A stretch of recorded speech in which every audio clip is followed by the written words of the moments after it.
The race for the open U.S. Senate seat in Maryland is heating up. Former Republican Governor Larry Hogan is taking on Prince George's County Executive Angela Alsobrooks. That race is especially critical for Republicans. If the party wins, it could go a long way toward flipping the Senate red. The former governor, Hogan, joins us this morning. And Larry, thank you very much for being here this morning. Thanks Let's for talk having a bit about this. The reason that this is such an important Senate race is because Maryland is a very blue state. It hasn't had a Republican senator since 1987. President Joe Biden won the state by over 30 points in 2020, and I think 7 of the 8 representatives are all Democrats, too. You were always a bit of an anomaly, a Republican governor in a very blue state. How are things going at this point? Because I think a lot of people are surprised to see that you're kind of neck and neck. Well, it's going really well. We couldn't be more pleased with where we are in the race. Obviously, it's a very difficult challenge. I became only the second Republican reelected governor in 248 years, to put it in perspective. It's arguably the bluest state in America. But the people of Maryland over 8 years, they know me, and they know that I'm kind of a strong, independent leader that'll stand up and try to bring people together and reach across the aisle. And they know that I'm focused on bipartisan, common sense solutions. So the poll, neck and neck, and we're running 32 points ahead of the top of the ticket, which is I don't think anyone's ever done before. We're doing very well with Republicans. We're up 23 points with independents, and we're getting a big chunk of Democrats, including 31% of the black vote, so we've got a long way to go. We're not, I'm running like I'm 20 points down, but it is a neck and neck race, and we're just getting started. After Labor Day, we're ready to go all across the state, continue to talk to voters and try to make the argument that I can be a key swing voice in the Senate to try to finally get some people working together to get things done on some of the serious problems that face us.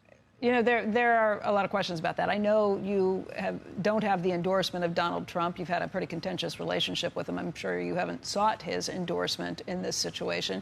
But when you talk about actually trying to get things done, what are the issues where you think there is bipartisan agreement, things that both sides of the aisle could kind of work on? Well, unfortunately, there's not a whole lot of bipartisan agreement, but I think that it's desperately needed. And so on the bipartisan infrastructure bill, for example, I was chairman of the National Governors Association. I brought all 50 governors together. We pushed a set of objectives that we actually helped get passed by bringing Democratic and Republican governors, senators, and congressmen together. That was one example of bipartisanship working. But I think probably the next thing that at some point we're going to have to sit down and get some kind of discussion about what we do about the increasing debt problem that's obviously impacting every other thing that's going on in the country. All of the affordability, inflation, the economy, which everyone's concerned about. I also think we can potentially get a solution to secure the border and to fix the broken immigration system. But it takes people that are willing to actually sit down and talk to one another instead of just pointing fingers and yelling and blaming each other, which is what's happening now.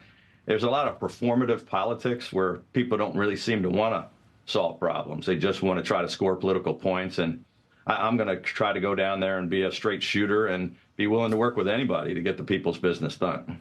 Well, Governor Hogan, if you're elected, you will be, I guess, expected to vote with Republicans. And when you look at the tax plan that former President Trump has proposed right now, it's basically extending those 2017 tax cuts and perhaps even adding more, lowering the corporate rate below the current rate, and also exempting tip wages, et cetera. So we've heard a lot about more tax cuts that could add somewhere between $4 and $5 trillion to the deficit, but nothing on, or not much, on spending or revenue raises. If, as you just mentioned, the debt is so important, how would you look at tax policy and specifically on how you would raise revenue or where you would cut to at least address some of the deficit right now? Yeah, well, that's a great question. And frankly, I don't think either of the presidential candidates are talking about doing anything with the debt. They're both talking about, doing things that are going to make it worse. And a lot of it is just, making political promises in a campaign, some of which won't actually happen. And it won't happen without Congress taking action. And no, I won't always be voting with Republicans. I mean, look, I want to extend the small business tax credits, the child tax care credits. I think 35 million small businesses. If we don't extend those tax cuts, I think it's going to have tremendous damage to the economy. On the other side, though, some of the policies from Harris are also going to kind of put us in worse shape. Just down the road from Washington, over at our state capitol in Annapolis, I have kind of a track record on this. I inherited the worst deficit in state history, $5.1 billion. I cut taxes 8 years in a row by $4.7 billion, grew the economy, created more businesses, more jobs, left with a $5.5 billion record surplus, and took our overall economic performance from 49th out of 50 states to number 6, the biggest economic turnaround in America. Now, I know it's different in Washington, and it's harder being one senator trying to get people to work on things and figure out how we're going to stop, spending that's beyond our means. But this is a serious issue that paying the interest on this debt, we're spending more on the interest on the debt than we are on national defense. Both parties say they want to do something about balancing the budget, but no one ever does. Governors are different. I mean, I passed the first balanced budget in 10 years in my first year, and then balanced it every single year for 8 years. So it's going to take, really changing the way people think in Washington. I agree with most people who feel Washington is completely broken, that our entire political system is dysfunctional, and that it's going to take a different approach. And there's no magic solution.